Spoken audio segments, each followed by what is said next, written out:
Hi, I'm Rebecca Brigel. I'm the founder and CEO of Surgimate.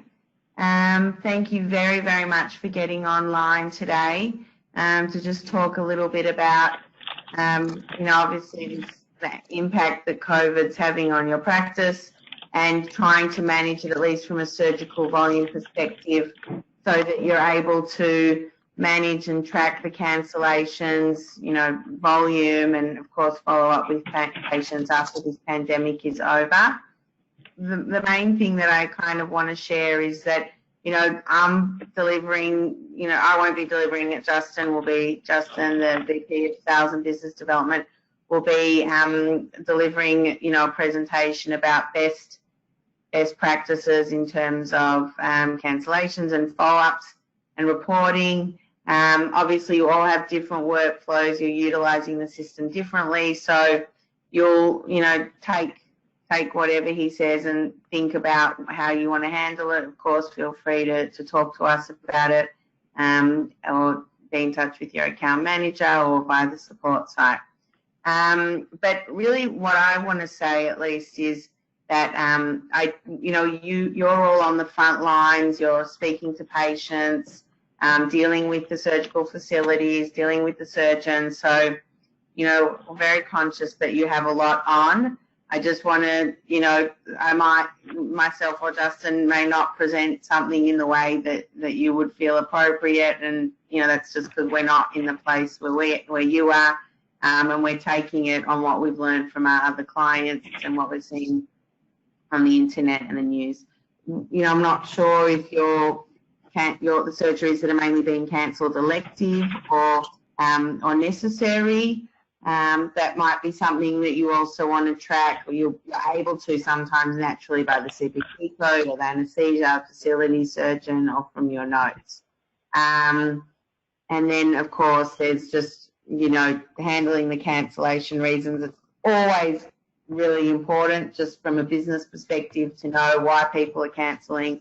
We know that 25% of cases get cancelled, 6% of them are often unavoidable. The patient was sick, or there's some other reason that the surgery didn't go ahead. But about 19% of the time it's unavoidable, which means it's administrative. The OR was not prioritised properly, or documentation was missing, the equipment didn't show up. So we know now that because of COVID, there's going to be a lot more unavoidable cancellations. But it is critical that you do measure it now more than ever, so that you'll be able to forecast better for the months going forward, for reporting reasons, and of course, in addition to that, for following up after this horrible pandemic is over. So I'm going to hand over to Justin, who's going to walk you through those elements of the system. Okay, I've now shared my screen and going to run through a bit of a refresher on the cancellations, and where is it that you can track the information about cancellations, what are some of the potential triggers around checklists to help with the follow-up for patients for cancellations and whatnot. Before we go through that workflow, just a very simple point: if any of the practices require any modifications or changes also to their paperwork, to their forms, new letters, new documents, obviously that's something which you could send to us, and we can address those through the support channels.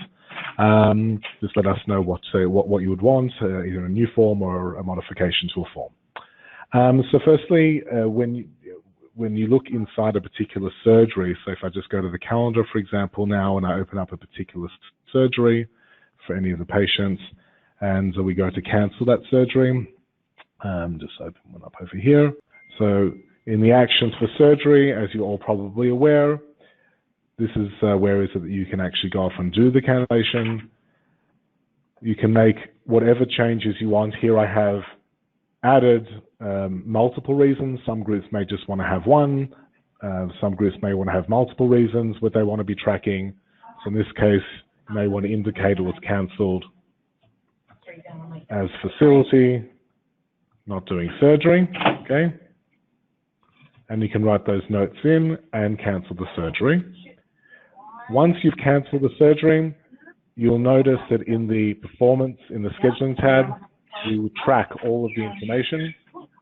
So the entire history of all the cancellations and reschedules is tracked in the scheduling tab and tracked in the history and tracked in the database itself. So just as a quick reminder, once again, it's important for the staff to ensure that they are putting those cancellation reasons in. If for whatever reason the cancellation gets undone, you can also press undo cancellation, which can affect that over here, and that will then put the surgery back into an active state. However, I think the most critical part is regarding the follow-up. There are a number of ways in which you can follow up. One way which I think would be the best practice is as soon as you cancel the surgery, many of you are aware that there is the checklist, and the checklist has different triggers. So your regular checklist may have, let's say, a dozen items around checking clearances and authorizations and things like that. But as soon as I cancel a surgery, Surgimate can offer specific triggers that are only available for the surgeries that get cancelled. So, for instance, here I've generated 3 additional checklist items. One is around about ensuring that you roll back the pre-certification for the surgery, but then there may be a specific checklist item.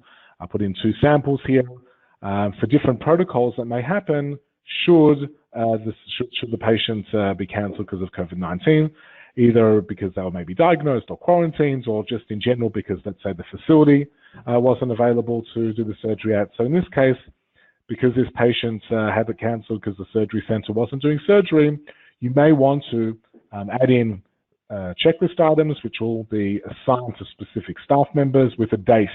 So here I can say that I've added this patient now to whatever we've decided being our COVID-19 protocol. That's been done. And then, for example, here I need to put in a date in which I will follow up with this patient to reschedule. By default, that could be, let's say, whatever date range you want, 7 days, 30 days, or whatnot.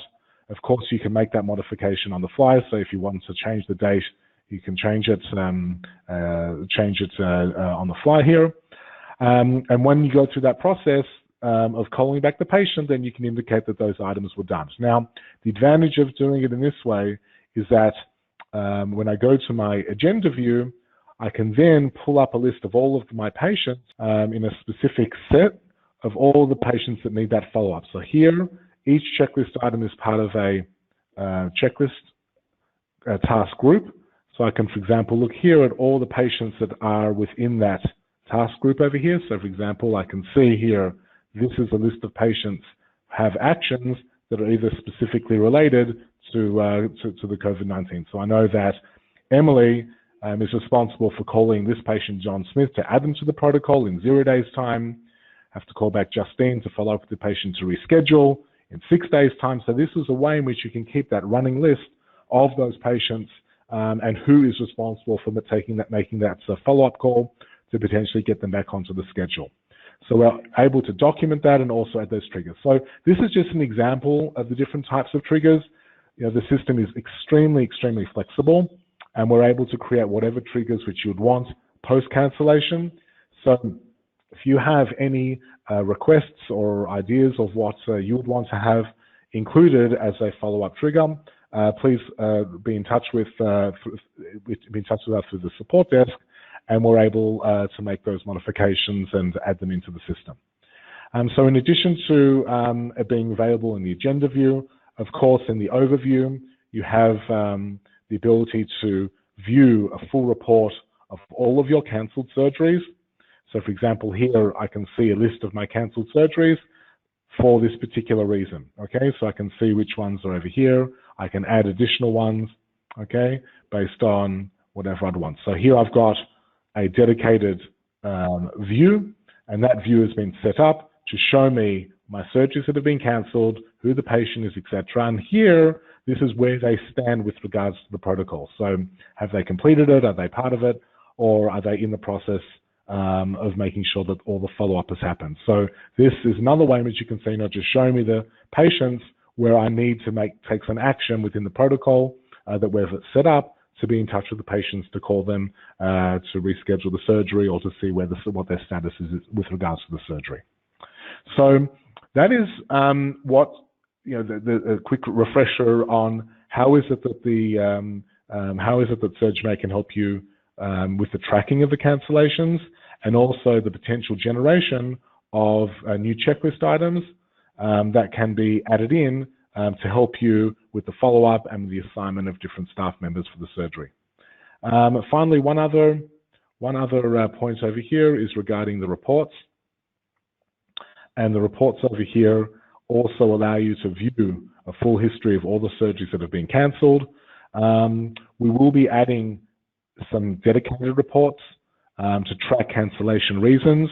It will look similar to a report like this one over here, where I've got my total surgeries by blocker, and pretend this is cancellation, and then you can pull up, the cancellation reason and be able to see the surgeries that have been cancelled for a particular reason by surgeon or by hospital or whatnot, so you can have that full access to that data to see historically where things were at. Okay, so that was the functionality that I think is most appropriate or most relevant with respect to reviewing the cancellations.